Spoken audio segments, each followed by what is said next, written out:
আগের ভিডিওতে সারাদিন কি কাজ করেছি দেখানোর কথা ছিল।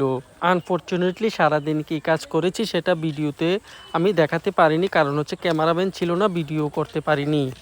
আমি মূলত ব্লগার না, যখন কোনো কন্টেন্ট থাকে না আমার কাছে তখন ব্লগ ভিডিও আমি পোস্ট করি। সন্ধ্যা 6টায় একটা ভিডিও পোস্ট করার কথা ছিল, কিন্তু কোনো কাজ করিনি, কি করে দেখাবো, তাই বাড়ির নিচে এসে একটা ব্লগ বানানো শুরু করলাম। সূর্যের রংটা কেন বদলে যায় সেটা আমি বলতে পারি না, কিন্তু কোনো একটা সাইন্টিফিক কারণ তো অবশ্যই থাকবে। আপনারা যদি কেউ জেনে থাকেন তাহলে অবশ্যই কমেন্ট বক্সে আমাকে জানাবেন।